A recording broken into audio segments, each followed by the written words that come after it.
Yo el capitalismo ya lo definí varias veces.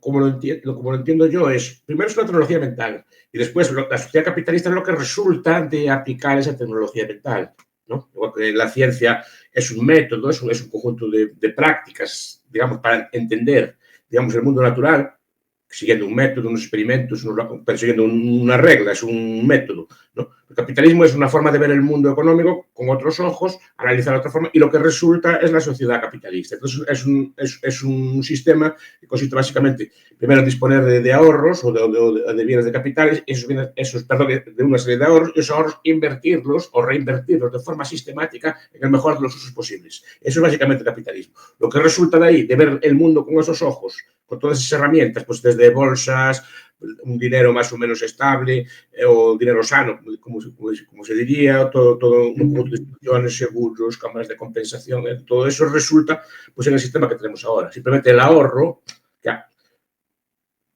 Usted lee el libro del Burgués, por ejemplo, de Sombart, que es uno de los grandes estudiosos del capitalismo, y compara a un noble del siglo XVI-XVII, ¿no? Compara a un noble alemán, pues un noble alemán porque era un señor con muchas tierras, porque tenía un montón de servidumbre, digamos, pero dedicada a trabajos ociosos, o sea, que estaba allí como para todo el día para ayudarla a montar al caballo, para poner el caballo limpio, tenía un montón de caballos, tenía un montón de, digamos, de animales y de perros de caza, así que gastaba el dinero de una forma poco productiva y lo compara con un burgués que, digamos, que es moderno, como optimiza cada uno de sus gastos, no tiene trabajadores, los trabajadores produciendo siempre de la mejor forma posible, ¿no? Y no le gusta especialmente el gasto suntuoso, sino que ese gasto lo reinvierte. Ese es el espíritu del capitalismo. Es decir, evitar entre el rico supuestamente del antiguo y el rico moderno, esa es la diferencia. Yo digo que el libro más describe muy bien cómo era la forma de vida de un noble, un noble que puede ser un noble castellano, el duque de Lerma, cualquier noble español de la época, así de alto estatus, ¿no? Cómo gastaba el dinero y cómo puede gastar, por ejemplo, un capitalista actual.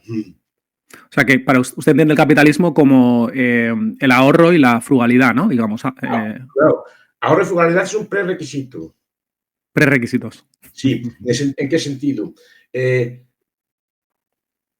ahorro tiene que ser gastado de forma productiva. A lo mejor es lo más difícil de entender. Cuando un noble o un rico antiguo, por ejemplo, de los tiempos de los romanos, hacía una fortuna, por ejemplo, con el comercio, lo que hacía cuando tenía dinero ahorrado, por ejemplo, era comprar un título de nobleza o intentar casar a su hija o comprar una villa en el rural para descansar allí, ¿no? No reinvertirlo. Además, voy a hacer una fábrica nueva, voy a comprar una máquina nueva, voy a comprar camiones nuevos. No era su espíritu, sí, sino que era un espíritu de intentar usar ese dinero para intentar ascender socialmente, ¿no?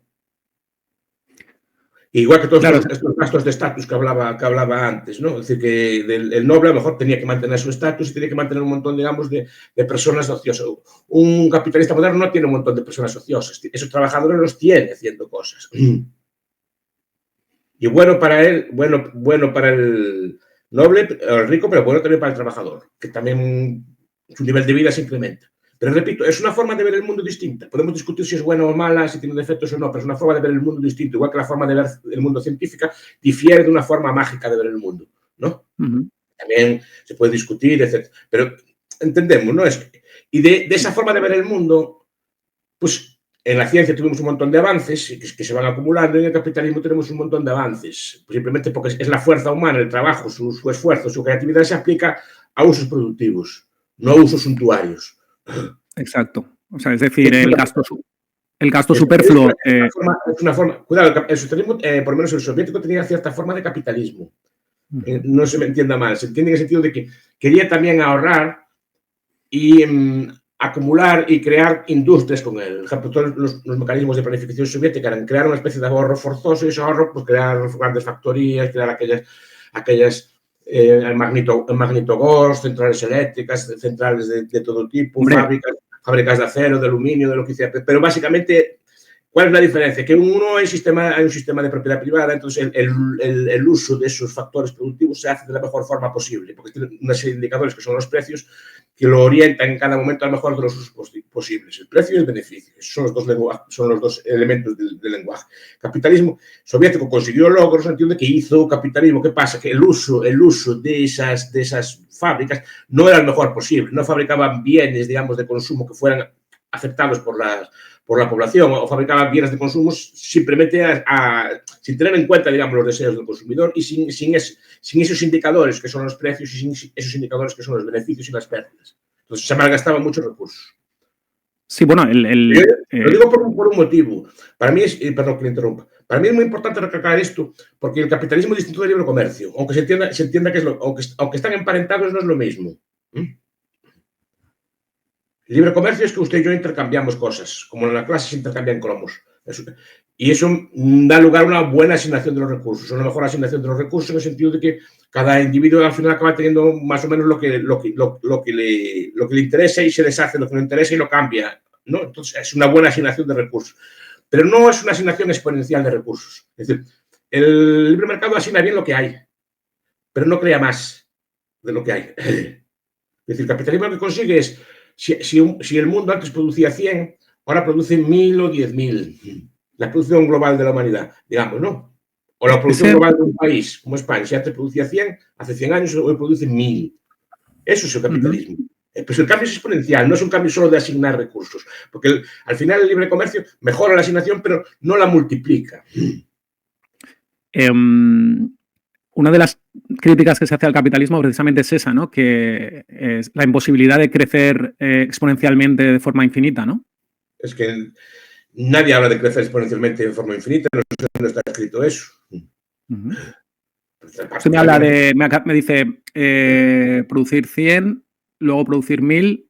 No, se trata de con los recursos que tiene en cada momento, sacar el máximo provecho posible, pero eso no es un crecimiento exponencial, no sé dónde sacan exponencial, pero simplemente si tengo 1 litro de gasolina, pues lo ideal sería que sacarle el mayor número de kilómetros posibles a un motor. Entonces, si creo un motor que consume, por ejemplo, 10 veces menos que ahora, tengo 10 veces más, con ese litro de gasolina ando 10 veces más. Eso es capitalismo, pero no es un crecimiento infinito. Es un crecimiento, pero lo que digo es que el límite no se conoce, no que sea infinito, porque el límite depende de la inventiva humana.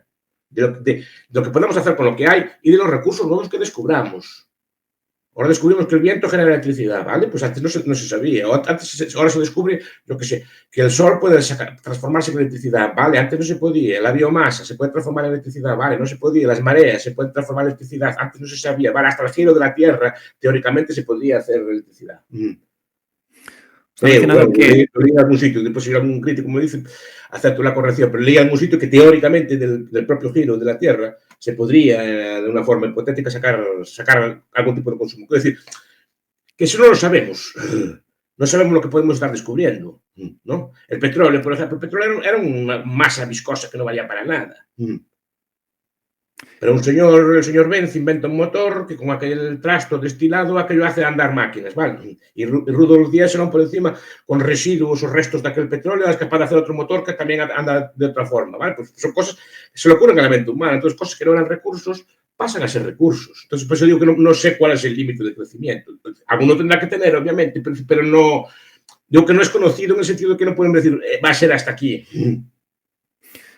Usted habla de algunos puntos clave respecto a esto. Ha hablado del gasto superfluo, de invertir los recursos o utilizar los recursos para sacarle el mayor rendimiento y de propiedad privada, ¿no? Es decir, esos son tres... Superfluo en el sentido de que sea superfluo.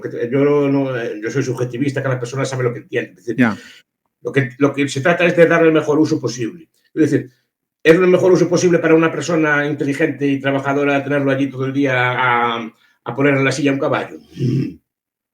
O esa persona que es inteligente puede producir 1000 cosas o producir pues, más alimentos o más bienes de producción usado de otra forma o utilizar de otra forma su trabajo. Eso es lo que digo yo. No es que sea superfluo. Una persona si quiere tener una persona empleada para poner las sillas al caballo, va a poner las espuelas, ese tipo de cosas, pues está en su derecho. Pero un capitalista diría, mira, ese trabajador a mí me rinde más de otra forma. ¿No? Incluso el trabajador diría, yo ganaría más de otra forma, estando aquí todo el día, ¿no?